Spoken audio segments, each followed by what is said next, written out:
This episode of the podcast is brought to you by Kellagher's Garden Center and Landscaping Services. Winter is here, and I encourage you to save your back this year. Contact Kellagher's today and get a quote for residential or commercial snow removal. And also, it is never too early to start thinking about spring. COVID has put a delay on so many things. Do not delay in getting yourself set up with one of the best in the business when it comes to getting your yard looking its best. Visit Kellagher's at their location on Kern Street in Exeter, Pennsylvania, just down the street from Blue Ribbon Dairy, or head over to their social media pages for more information. Welcome to the Popko Project podcast, a platform for the discussion and discovery of arts and entertainment. We focus on highlighting people and events that add value to the world around us. Visit us on all social media platforms by searching the Popko Project, or visit our website at thepopkoproject.com. Welcome to the show, and thank you so much for listening.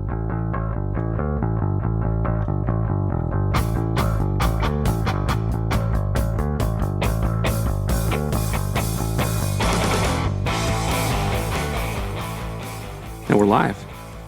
Welcome to the show, Bob Kellagher, right? Is that how you say it? That's right. Kellagher. So this is one of the Weekender Files, episodes of the series. And, it was funny. I started doing those, I guess a year ago. And they started popping back up on, the Facebook memories and things like that. So I revisited them. And I'm like, they were a lot of fun to do. And a lot of people had mentioned your name throughout. I think Rachel Pugh was one of them, Christy Greer for sure. Joe Student had mentioned your name, not as part of this, just a side conversation via text. Jim McDonald, obviously. And I thought, you know what?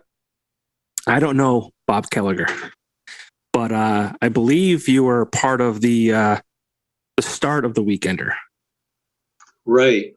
So, John, I don't think we've ever met face to face, but I feel I know you a little bit because of the pages of the Weekender. You were pretty visible in that publication for a while. Yeah, I had a lot of fun at that the newspaper. Yeah. So the beginning, if we want to start at the beginning, Jim told the story.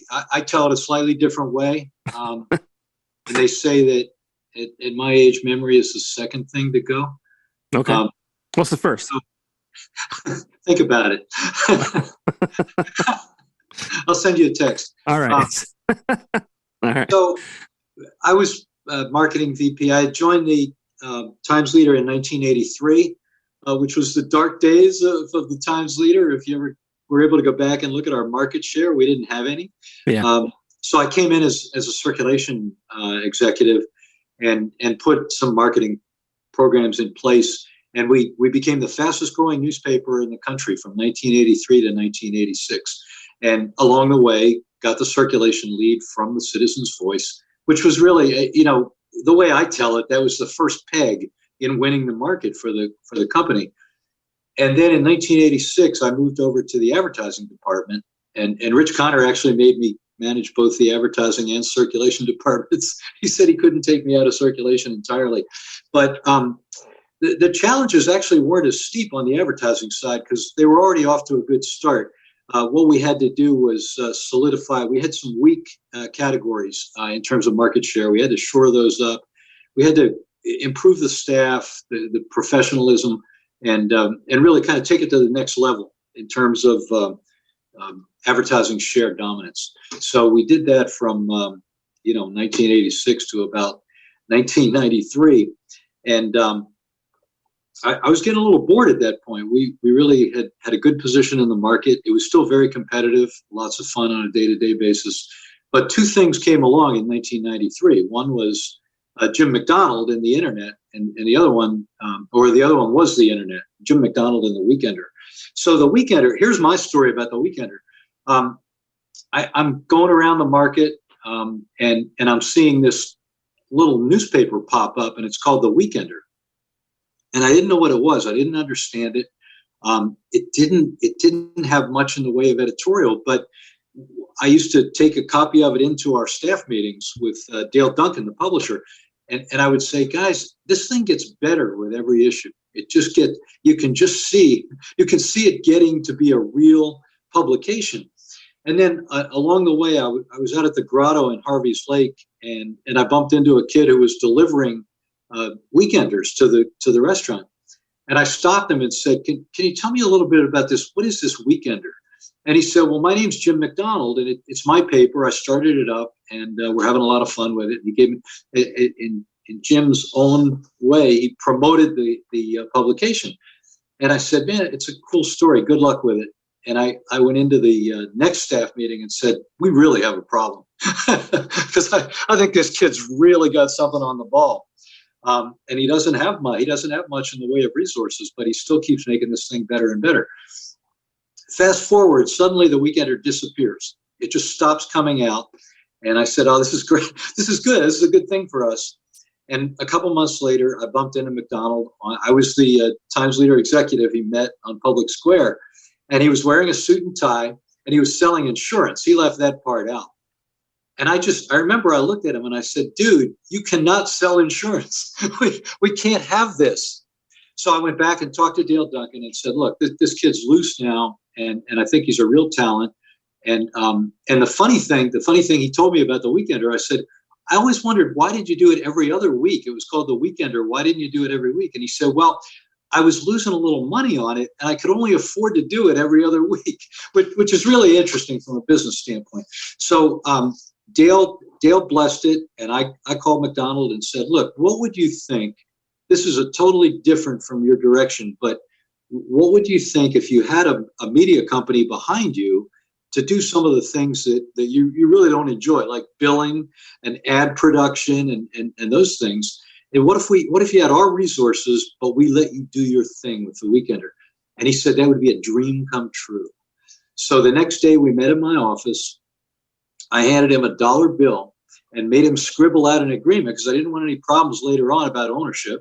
So we bought the Weekender from Jim McDonald for $1, and probably the best investment the company ever made. So you've met Jim, you've talked to Jim. Jim he's larger than he appears. He has incredible charisma. He just celebritized himself in that market. And in doing that, he celebritized the Weekender. He made the Weekender, in my opinion, a celebrity in the market. It was something new and exciting and fun, and we did not get in his way. So just to fast forward, I'll stop telling stories and let you ask questions. But a couple of years later, the Times Leader is now owned by Disney, and Mark Contreras has taken over as publisher from Dale Duncan. And we used to print really off-the-wall letters to the editor. We would print pretty much anything that came in because we needed to fill space. And I think that the Weekender in that market was an entity for people who marched to a different drummer. So we published this totally off-the-wall letter. This kid had, how can I do this for prime time? He had added a very creative ingredient to the turkey stuffing at the family Thanksgiving dinner. And it was really gross and it was really over the top. And we published a letter as we received it, and didn't think much about it. I didn't look at anything before it went to press, so I read it in the paper along with everybody else. Oh, geez, we're going to hear about this. Well, some enterprising woman who apparently was a fan of the Citizen's Voice managed to get a letter with a clip of the letter, the article, on Michael Eisner's desk. Jim said Bob Iger. He was president of Disney at the time, but Eisner was the man. He was the chairman of the board, and she got this thing all the way to Eisner's desk, and he sent it on to Contreras in Wilkes-Barre.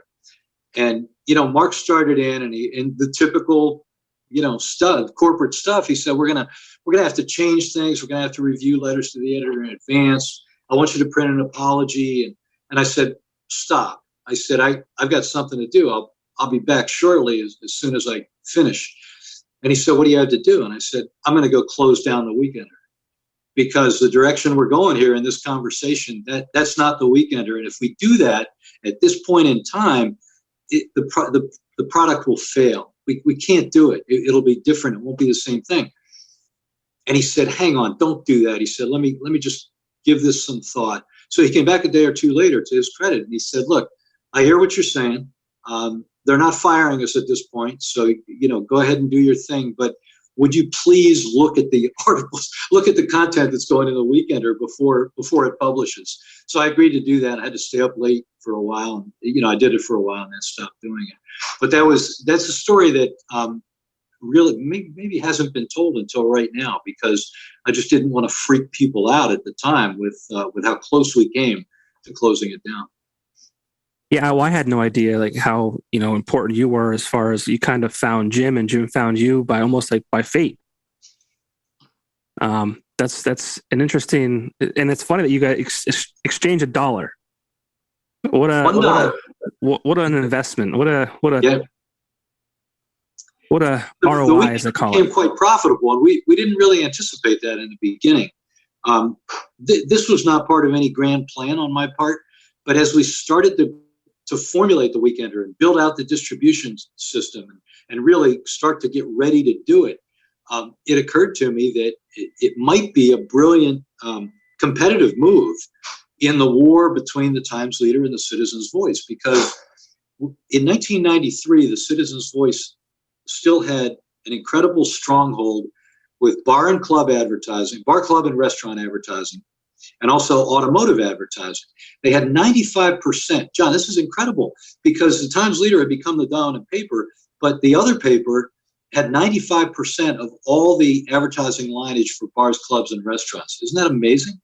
And they had a thing called back page advertising. It was cheap. It was easy. The clubs and restaurants liked it because they only had to advertise once in this 2-newspaper town, and it worked. And they had about 60% of the ad lineage for auto dealers, which was very concerning to me, because auto is very important, and it's where a lot of the dollars come from for a daily newspaper. So in launching the Weekender, we changed the game, because now the Citizens, they had this new entity, and suddenly, every week we've got more bar and club advertising. It's starting to become the marketplace very quickly. So the Citizens' Voice kind of took their eye off the ball and focused on the Weekender for a while. They hated the Weekender. They had, and the day I heard that they were running weekly training sessions to sell against the Weekender, I knew we were doing something really good, because we got their attention. And they just kept helping us and helping us. I don't know if it was folks who worked there, but certainly friends of friends, friends of ours, were vandalizing our papers. And with a free distribution newspaper, the important thing is not how many copies you sell, because you're not selling them, but it's your return rate or your pickup rate. And it's usually expressed as a negative. So in the beginning, we had 20 to 30% returns, because we were putting these things out there. People didn't even know what it was. They didn't even know they should pick it up. They didn't know where it was in the bar. And then the vandalism kicked in, and all of a sudden our copies just started disappearing. I remember there were places where I'd put 100 copies. I'd go back the next day, they were gone. And at first I would think, great, everybody's picking it up. So I put 100 more copies, and the next day they were gone. So what was happening was we were getting vandalized, and the vandalism was widespread enough so that we were down very quickly. We went down to a 5% return rate, which became a huge selling point to the advertisers, because we said, look, we're putting these things out here. 95% of them were being picked up and read. Right. So this is extremely popular. This is where you have to advertise. So it all kind of came together, and we did very well very quickly. Jim talked about the incursion into Scranton, into Lackawanna County. That was his idea. He felt that if we established it as a regional paper to begin with, it would have more strength. We were somewhat successful up there. We never got a ton of advertising, but it gave us more readership. Some of the clubs in Luzerne County said they were getting more crossover traffic from Lackawanna County, which historically had not happened much. So good success story. But when I talk about it, I always talk about McDonald, because there's no way we could have done it without him. He was the spark plug. He seemed to work 24 hours a day. He was in the bars and clubs every night. That was his lifestyle anyway. Tremendous rapport with advertisers. And he was bringing in advertisers who had never spent a dime in the Times Leader. So pretty happy story. Those are the early days. Yeah, I wanted to touch on the fact that, the Weekender kind of helped the Times Leader gain ground on the Citizen's Voice. And I don't know if that was a strategic. Well, it wasn't strategic. It kind of happened by itself, right? But like that's a common thing, like, even like with radio stations, where if you have, some of the clusters have like 3 or 4 different stations, so they'll take one that's not as strong and try and kind of mimic what listeners would be on a more powerful station, just to kind of chip away at that top dog, so their other station can kind of, come from behind almost. Mm-hmm. So yeah, that's an interesting market share. Yeah, it's an interesting way it played out. But what was your role in the Weekender? Is outside of Yep. buying it from Jim McDonald for $1. So John, we made a couple decisions early on that I think were important, and I think we made the right decision.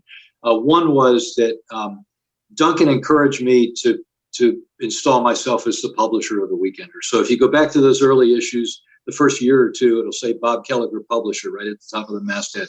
I didn't really feel I needed that role. I felt I was more in the background, just helping to provide, run some interference with McDonald as he developed his plan.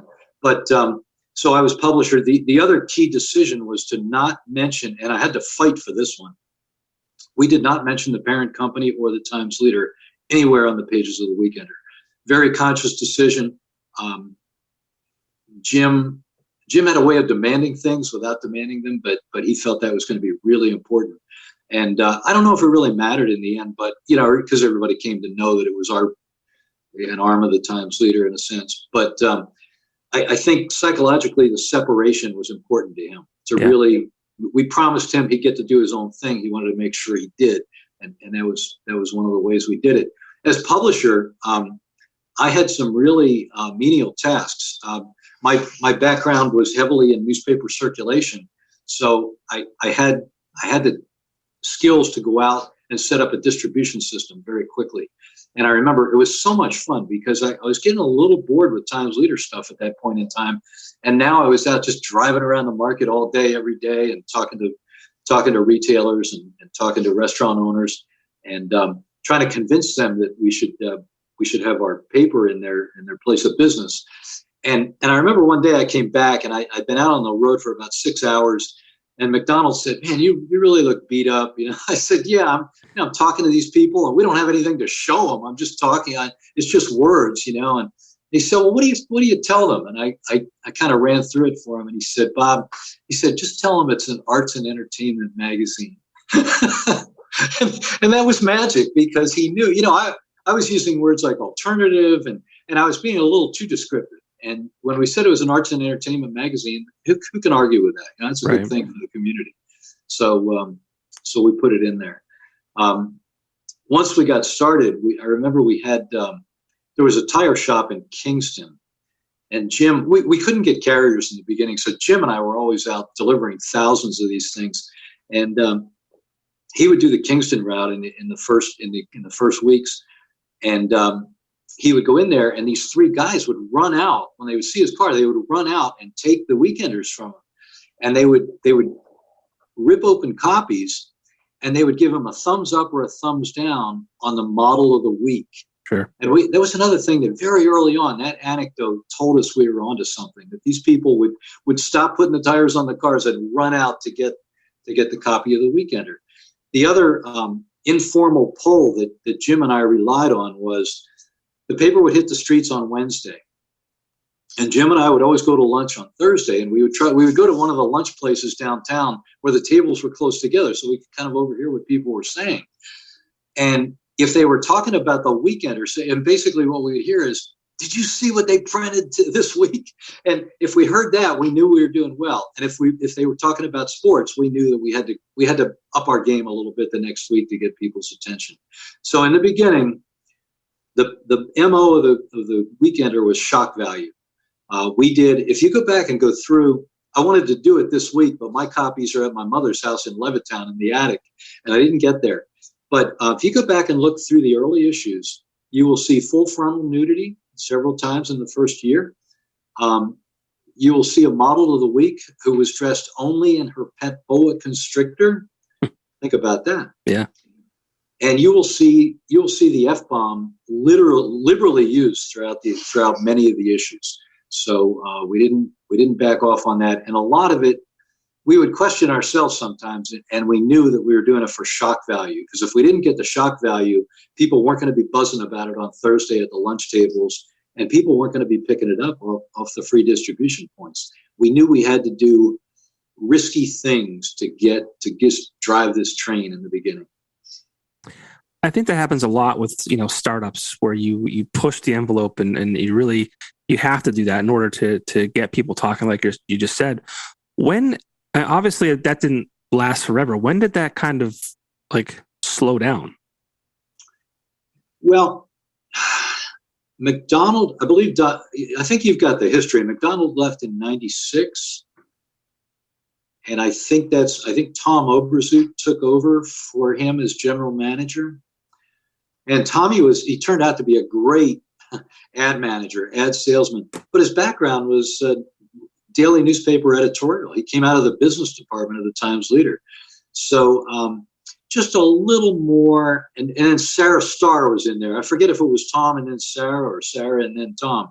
But Sarah and Tom had worked together in the business department. In fact, now that I think about it, I think it was Sarah who told me, look, this kid Oberzoot, he doesn't have a high profile. He's a second stringer in the business department, but there's something about him that he could do this. And she talked me into, when she left the Weekender, she talked me into elevating Tom to general manager. But they were both people with journalism cred, so they weren't as rough around the edges as McDonald in terms of content.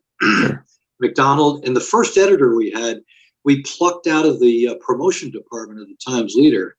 Her name was Lynn, and she didn't have any news background whatsoever or any journalism training. We actually wanted her in the editorial position because we wanted the book to look good. We wanted to really snap. We wanted pages that looked great. And again, I think if you go back and look at the early issues, you'll see her influence in that. But she didn't know. People would come in with an idea, and she'd say, "Hey, that sounds interesting. Let's do something with it." And that made the paper very, very different from a straight news publication. Yeah, that's interesting that it kind of changed hands, I guess you could say, and it in turn changed vibe, or I don't know what you call it. And John, by '96, we didn't need to do it. We didn't need to shock and awe people. Right, but I mean, I guess, and I think the world changes too, and things kind of have to go that way. But I think by the end of the Weekender, end of its life, I mean, it's still prints today. It's prints once a month now on a Thursday. I don't understand any of that. I'll get your opinion on that later if you want to share it. But I don't know. By the end of its life, I think it just got really safe. So it's really cool to hear how in the beginning it was just like it was the Wild West almost. We had nothing to lose. Right. We thought from week to week that someone would decide to shut us down. So let's have some fun while we're here. Let's really make our mark while we're here. But I think, I listened to part of the McDonald interview, and as Jim tells it was great while he was there, and then it just died after he left. It's not that simple. I remember going back.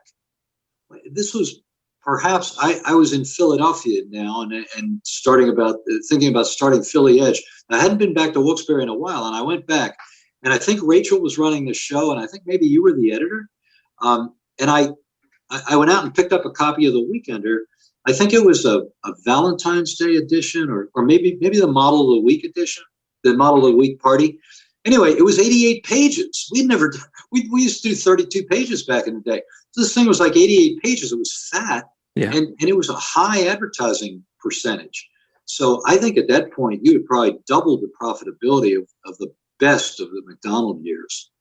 Now we were making money then, but I don't know if Rachel took it to the next level, or if it was your team, or Christy, and then I don't know who got it to that point. But I had been out of touch with it, and I went back, and I was just so proud and so happy to see this fat newspaper on the newsstands with all this advertising lineage in.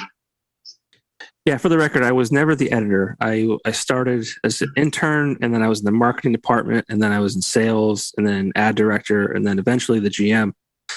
I mean, I think what happened is, from a financial standpoint, it was in its heyday. You're talking early 2000s, even to the mid 2000s. It wasn't until I think 2007, 2008 when the economy kind of shit the bed. That's when revenue wise, it really took a turn for the worse, just because, I remember when you said a full page ad was $600, no one would even bat an eye. It was like, here you go, here's cash, whatever you want to do.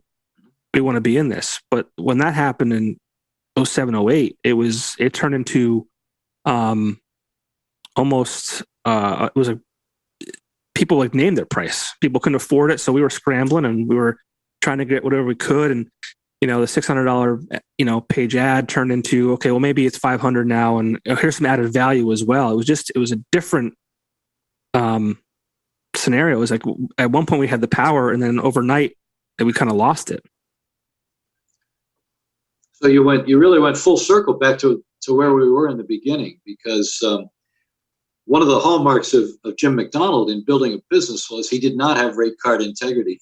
and I remember one time he came into my office to talk about the Woodlands, and I said, look, man, why don't you just go tell them that we'll pay them to run their ads? Because his point was, if we get the Woodlands, we've got it all. If we got the Woodlands, everybody's going to see that, and other people are going to follow. It's kind of the marketer's dream. But I won't tell you what we sold some full pages for back in the first year.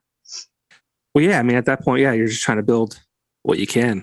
But yeah, I got to a point where, and then I think when you're making that money and you have to, reach these sales goals every month and all that kind of stuff, like that forces you to be safe too, because you have things to lose. It's like, well, we can't piss off the Woodlands if they pull their advertising.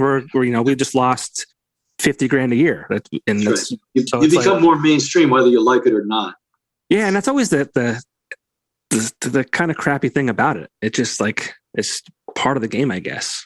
And I guess it's with anything. When you're a young man, like, in your early 20s, you're full of piss and vinegar, and you don't care, and you're invincible, all that kind of stuff. And then you grow up, and it's like, all right, now I've got a house, I got a family, I can't get fired. So let's be safe and make sure that, I can put food on the table for the kids. It's like it's an interesting story.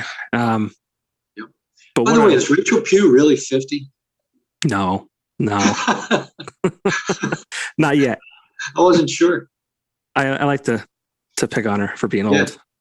I think she's 44. I think she's 44. Still a kid. Yeah. But so you left in 96? 98. 98. Yeah, so I stayed on a while. I wound up, Disney, after saying they would never sell the newspapers, immediately put them on the block. And Knight Ridder bought the newspaper. And Knight Ridder at that time, I think, was the second largest newspaper group. So we really went mainstream corporate in terms of the newspaper industry. So Knight Ridder bought the paper, and I was involved in some Knight Ridder marketing efforts where I rubbed shoulders with execs from a lot of the other papers. And I had grown up in the shadow of Philadelphia in Bucks County, and I got to know a couple of the top execs at the Inquirer, and they offered me a job as national advertising director at the Inquirer. And at that point, I had been in Wilkes-Barre for 15 years. Definitely the most exciting, fun times of my career by far. But I was just ready for a change. We had 3 kids who were about junior high school age. They were ready for a change. And we moved back to Philadelphia and dug in with the Philadelphia Inquirer. And then after that, I got this incredible opportunity to be vice president of advertising for a top 100 web company. This was before the dot-com crash. So in 1998, we moved back to Philadelphia, and we're still in this area. Who was in charge when you left? Contreras. Okay. Mark Contreras took over from when Dale Duncan became a regional executive for the newspaper group. Mark Contreras came in from, I think Mark had worked at Fort Worth and Kansas City, and he took over as publisher. And were you Christy Greer Cerruti, I should say now? She spoke about you. What did you know her? Was she around? Yeah, because she had worked. I think she had worked in both editorial and advertising at the TL before she went over to the Weekender. So I knew her in that role. Okay. And then was delighted when she took over the Weekender. And fast forward a few years, I was digital director for Calkins newspapers out of Levittown in Bucks County, back in my hometown. And I of course, I never forgot the Weekender story. So I told the family that owned Calkins that we could replicate the Weekender experience in Bucks and Montgomery counties. And they blessed it. They said, let's do it. They were looking to expand into things other than daily newspapering at the time. And Christy agreed to have lunch with me. So we met in Bluebell, Pennsylvania. And this won't surprise you. We were there for 3.5 hours. And I left that meeting with Christy just electric with excitement, because these people like McDonald and Greer, and I think Rachel as well, they're really special people. You don't meet too many like them in your lifetime. And the ideas that Christy had and the enthusiasm that she had. And I remember she talked about a guy named Joe Student. And I had heard that name because I'd seen it in the Weekender, and I always thought it was made up. I thought it was just like an imaginary character. It turned out there was actually a guy named Joe Student, and she had made him editor of the Weekender. So we wound up, we recruited Christy, who then recruited Joe to come to Philadelphia and start Philly Edge. And I was excited this morning because I knew I had a shirt in my closet. I thought it was a Weekender shirt, but it's a darn Philly Edge shirt. So anyway, there's kind of a connection between the two publications. Yeah, when I was an intern, I mean, I had, and still to this day, but get most respect for Joe Student. One of my favorite stories about Joe Student, and I wanted to mention earlier because you talked about circulation and people taking newspapers. When the Diamond City came out, I think it was Diamond City, they would sometimes put their stacks of papers on top of the Weekender piles. And it was I was an intern, and I think I got called in because we needed help, or they needed help getting some of the newspapers delivered. And again, I was like a young kid. I was like, yeah, whatever. I mean, when I was an intern, I'm like, one day, it's funny, I said, one day I wanted to be the GM of this newspaper. And it was like one of those things, like, I'm a young kid. Like I just, had this, it was something you said, right? It was wild that it actually happened one day. But it was a grocery store. Joe went in to drop off a stack of papers, and he went in with a stack and came out with a stack. And he opens the back door and he throws the stack of papers into the back of the van. And he's cursing, and I'm like, what's going on here? And he said that, the Diamond City had put their papers on top of the Weekender. And from that moment, I was like, this guy is the man. Like, this guy is, I mean, it was such a cool experience. And and everyone had that passion for the Weekender and that pride for the Weekender. It was just an amazing thing. And I still to this day said, I came like this close to getting a Weekender tattoo just because, we lived it and we breathed it. It was just something that everyone that came in those doors, they were all in. And I haven't really, I mean, the position I'm in now, the company that I'm with, I kind of have the same vibe, but along the way, after I left the Weekender, I never quite was part of something like that until just recently. It's just like, people, like, they loved it, and even the consumers loved it the same way. And it's just it saddens me to see what it is today. There's probably a lot of reasons for that. It's the internet, hands down, probably the number one culprit.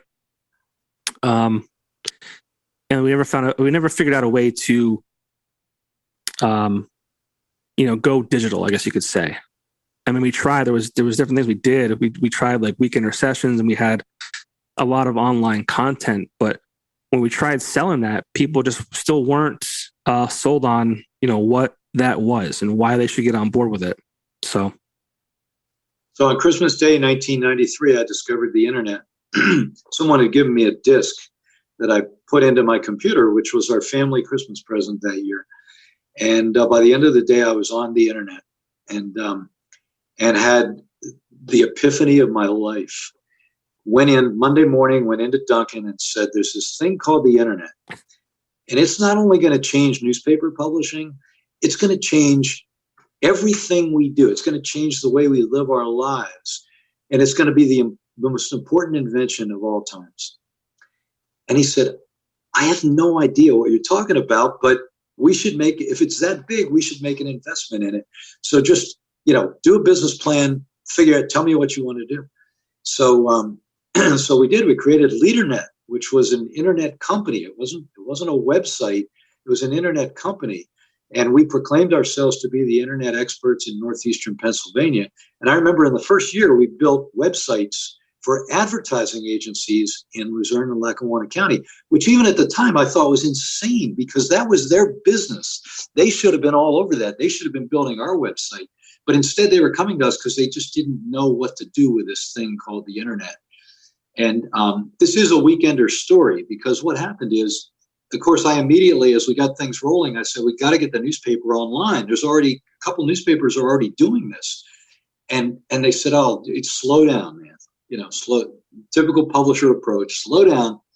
Don't get crazy here. So it became a thing that was in committee and we would meet and we would plan. And the editor was just, editors just they wanted this internet to go away.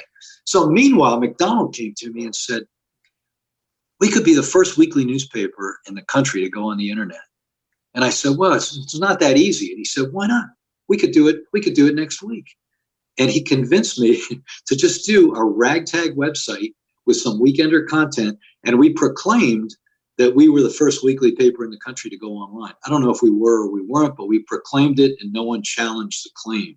So we were the first weekly newspaper on the internet. Did you know that? I don't think I did. No.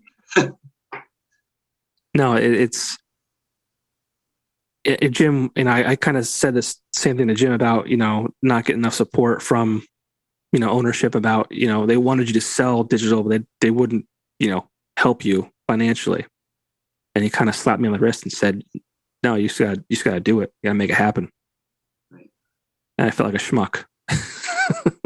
Like, you're right. You are right. And we did try. We created a lot of content to drive people to the website and, to gain the views and all that kind of stuff. But we just couldn't get people to buy in. Well, the pity is that in 1993, the newspaper industry as an entity had the resources to own the internet. We could have been Google. We could have been Yahoo. There was nothing other than we didn't really have the technical chops, but we could have bought those. And publishers didn't do it. As you know, they sat on their profit margins. They harvested their profit and stuck a toe in the water when it came to the internet. And we wanted guys like you to deliver big time, but we didn't give you the resources to do it. It wasn't just northeastern Pennsylvania; it was the whole world of publishing. Yeah, I'm not sure if you're familiar with the weekender sessions. We did a lot with those with no budget. We were using interns for help, and we were shooting footage on a dock at Harvey's Lake. It's still one of my favorite moments as far as what we did with that. That was kind of headed by. You were doing video. Yeah. That was kind of headed by Mike Lello, who was the editor at one point for the Weekender. He was with the Times Leader prior to that. Did a lot of cool things there. And I keep saying, even we were doing videos. It was called Party Favors, and that was kind of a video documentation of like what was going on. In the week ahead, we were talking about what's happening at Tinks and things like that. So it was a kind of a digital component to the newspaper and the newsprint that Rachel kind of focused on, and then we had it was called Weekly Dose that Nikki Mascali and Mike Lello had. It's also a digital component. And no one was doing that stuff, back then when we were doing it. I mean, not locally, not in any PA at least. But I mean, I think we were ahead of our time, at that point. You were, and that's a lot of heavy lifting without much in the way of resources to help get it done. Zero. It really was zero. And Rachel is the GM, and she's the one, doing these promo videos. And not that she complained at all. Like we kind of, build ourselves as these, local celebrities. And, when you walked into a bar, the first drink was free. It was cool. It was a lot of fun. But so what did you do after you left? I know you mentioned the not the .com, but so Philadelphia Inquirer, .com world, and then I had an old acquaintance, Gary Shorts, who had been the publisher in Allentown for a long time, and Gary had been hired to be CEO of Calkins Newspapers, Calkins Media, and he said, "Man, I really need somebody to bring. They're doing a lot of stuff on the internet, but they really don't have any direction. I need somebody to kind of pull it all together. And I know you're having fun at the .com, and he was a pretty wise guy. He knew that a lot of the .coms weren't going to make it. He said, when you get bored, give me a call. So about 6 months later, I called him. We had lunch. He made me an offer. I became digital director for Calkins, which was a pretty big deal for me career-wise because they had television stations. They had invested heavily in some regional television stations. So I got to work on that side of things. And eventually Gary left. We folded Philly Edge because the support kind of waned for it in the company. And I went off to become digital director in Lancaster, Pennsylvania. And that was fun because they had, in addition to the daily newspaper, which is the dominant paper in Lancaster, they had trade publications and also a pretty robust lineup of radio stations in Delaware, Maryland, and Virginia. So I got to work with radio stations on a day-to-day basis. And that was fun. And it was sort of like doing Calkins over again because Lancaster they had lagged in terms of their commitment to digital. So when they brought me in, they were doing a bunch of stuff and they had websites, but they really didn't have a business plan. They really weren't making money with the internet. So that was a real fun assignment. And I turned 60 while I was at Lancaster. And when I turned 60, I realized that, we used to say back in the old days, we used to say, well, we don't have to party now because we did so much partying. We did a lifetime of partying by the time we were 30. Well, it was kind of like that for me with corporate bullshit. I turned 60 and I said, I can't take any more corporate bullshit. I've had a lifetime of it. And I'm not at retirement age, but I just can't do it anymore. I was done. So meanwhile, I had gotten a little notoriety within the newspaper industry because we started a full service internet advertising agency in Lancaster and housed it apart from the newspaper. We in fact competed with the newspaper for advertising dollars. That was very revolutionary back then. And so I was on a speaking circuit going around to conferences talking about how to do this and how to make it work, how to get corporate support for it. And it occurred to me about the time I realized I couldn't take any more corporate nonsense, I realized that I knew everything that I needed to know to start a local digital advertising agency. And I had ties to the 5th largest city at that time in the country. So I moved to Philadelphia and started a digital agency, Burgundy Digital. We thought that would be a very memorable name because baby boomers associated it with Ron Burgundy. Mm-hmm. So I did Burgundy Digital and then got a call very quickly from a guy named Mike Blender, who ran the Blender Group and who is now publisher of Editor and Publisher magazine, which he bought a couple years ago. And Mike did sales training for daily newspapers that were trying to figure out the internet. So it was a perfect matchup. And he said, I've known you for 20 years. I've always wanted to figure out a way that our names could be associated together. Why don't you come to work for me? And I said, no way. I started this agency. It's just getting off the ground. And he said, all right, why don't you do this? Come down to Alabama. I'll be there in a couple of weeks. And just come down and hang out with me for 4 or 5 days. I'll show you what we do. And he knew that when I saw what he did and did it up close. I remember I accused Mike of setting this up because the first time I went out into the market to sell these digital programs with the newspaper, we signed up the first 4. So the first morning that I ever did this kind of work, 4 for 4. The first 4 signed up. And I remember I called my wife and said, I found what I'm going to do for the rest of my life. So for the last 12 years, I've done that kind of work for Mike, and have worked in every state in the lower 48 and had a lifetime of experience in that short period of time. So, and a wonderful ease into retirement job, because when I started with Mike, I was on the road 40 to 45 weeks a year, which was crazy. And then I cut it back to 35, and then 30, and then 20, and now if it's 1 week a month, that's a lot, because the demand for that business has dropped as the newspaper industry has weakened along the way. So COVID came, there was no work. So I learned to play guitar at the age of 69. And that's what I do now.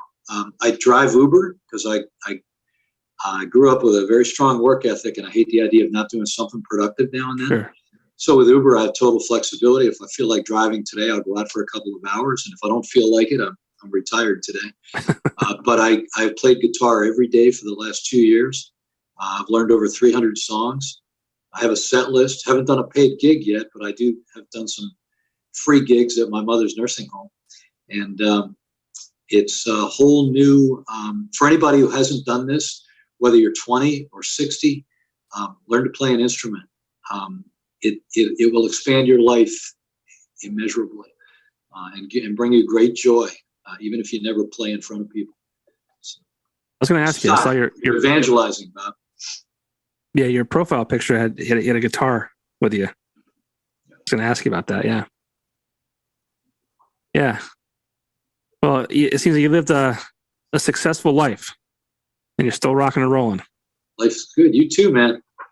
Yeah, I mean, J-pop. I don't know. I call you J-pop. Did anybody ever call you that? No.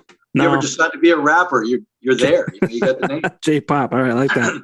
J-pop. Yeah. What are your thoughts on what I said earlier? And if you don't want to answer, you don't have to. But the Weekender being so, like, it stopped printing right before the pandemic. It just kind of stopped, right?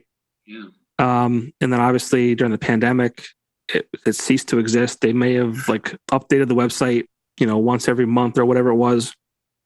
But maybe I can't keep track of time these days. Maybe it may have been 6 months now, but they brought it back in print form, and they do it once a month, and they put it out on a Thursday.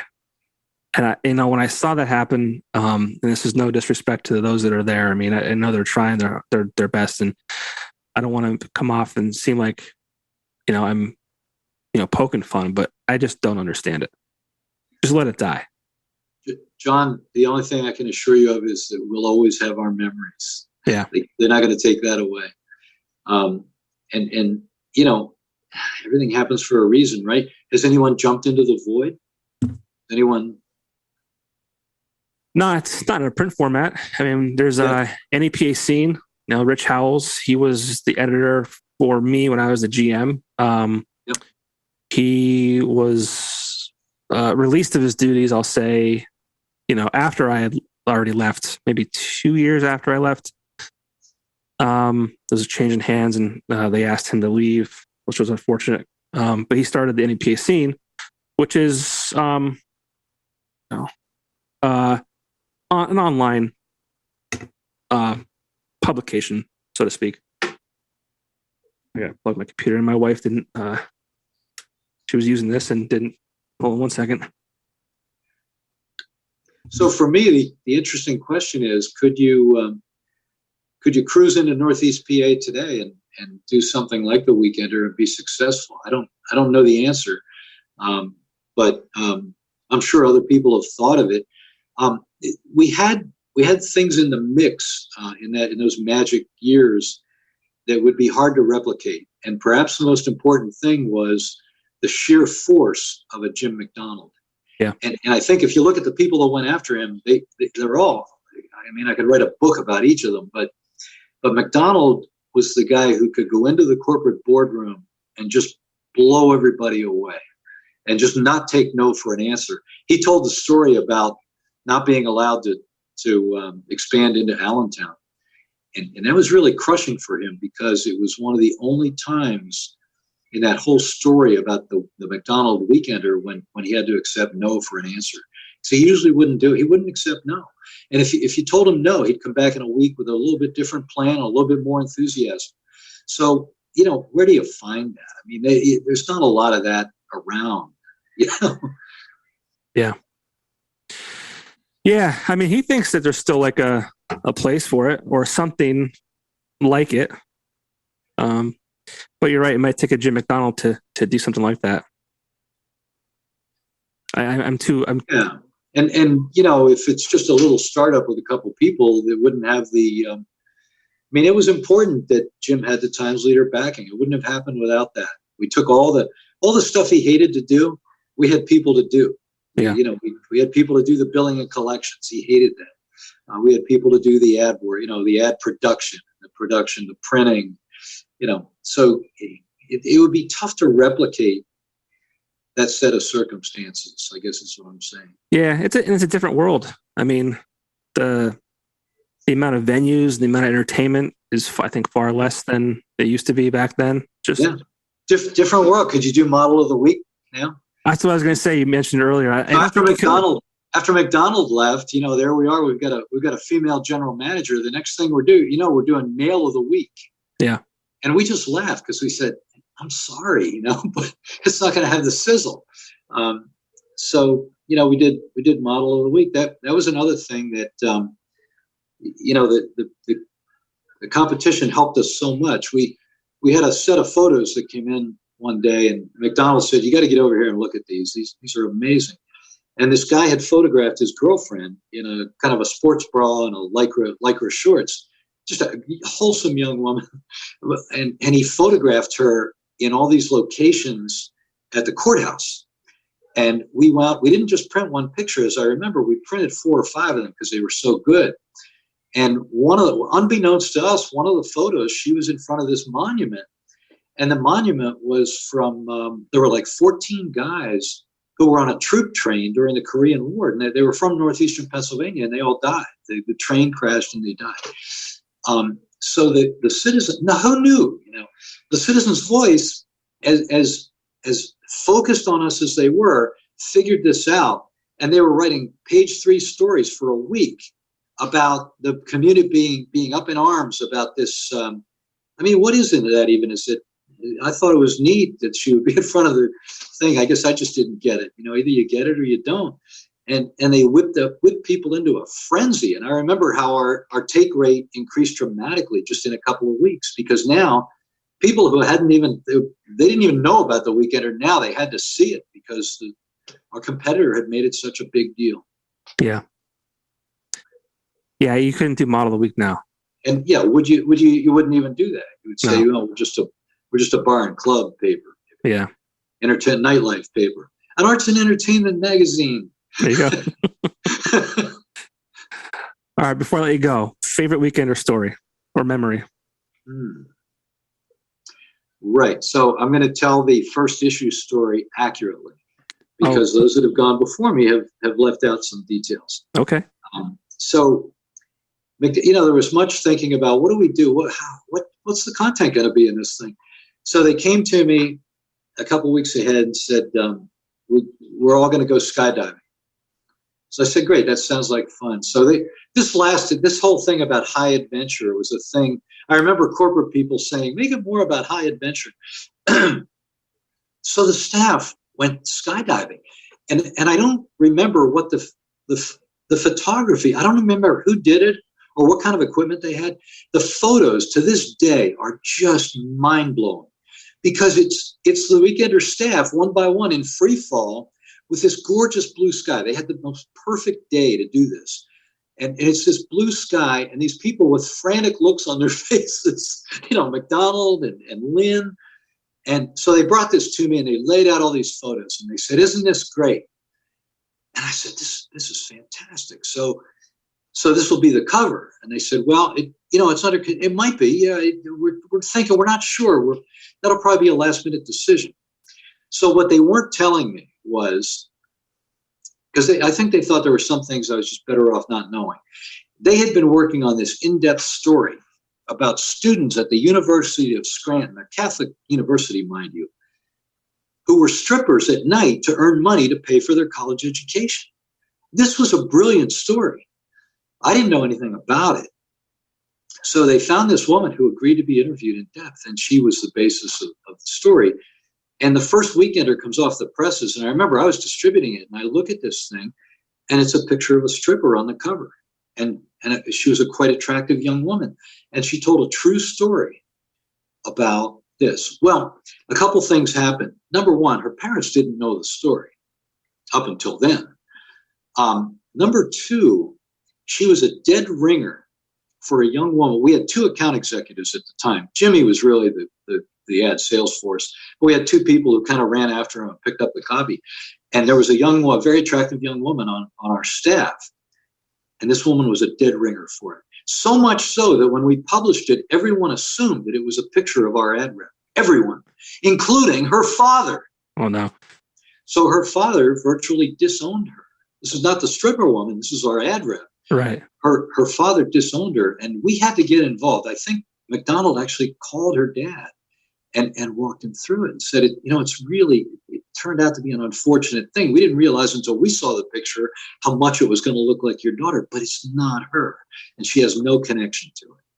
So that's my favorite story, and they did it without my knowledge. They surprised everybody, including me.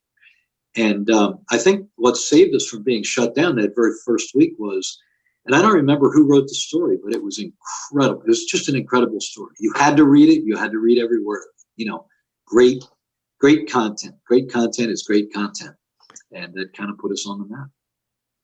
It's so funny that the first issue was a stripper on the cover.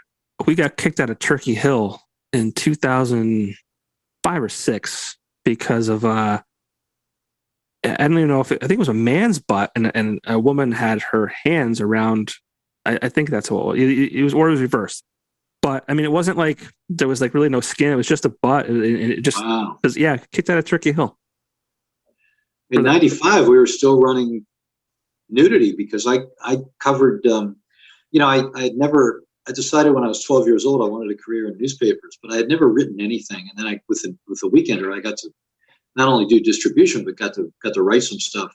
So I was our correspondent to Woodstock 95, and I took about 200 pictures.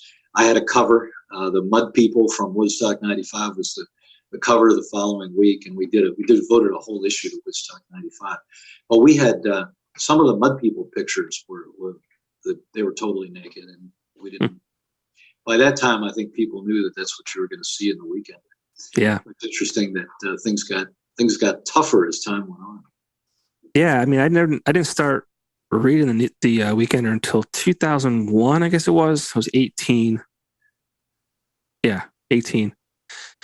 It was when I, kind of moved out. Well, just started college, and I grew up in the country, and distribution I don't think made it that far at that time.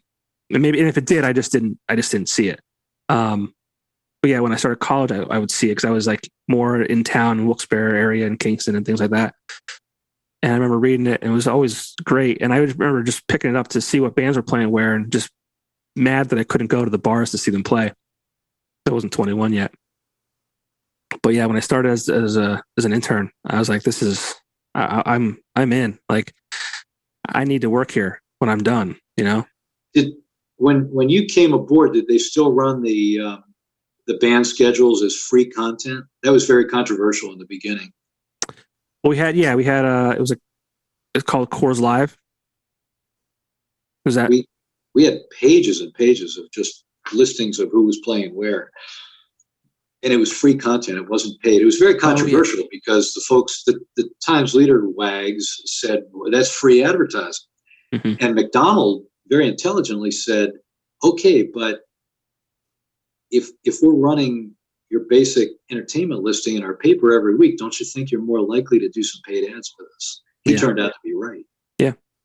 I think I don't know if it got condensed to the Coors Live, or maybe it was just two separate things I'm thinking of. But the Coors Live was one page, or maybe it was one page, sometimes two, because there's so many. But it just had a list of it would say Arena Bar and Grill. Yep. disband and so on and so forth. But that was quite extensive. We got to a point where I think we tried to keep it in one page, and then it got like the font was so small at times because there was so many in there. But we devoted a lot of manpower in the early days because the bars were not calling us. So we not only did we run it for free, but we had people who worked full time, basically calling the clubs and getting the information. Right.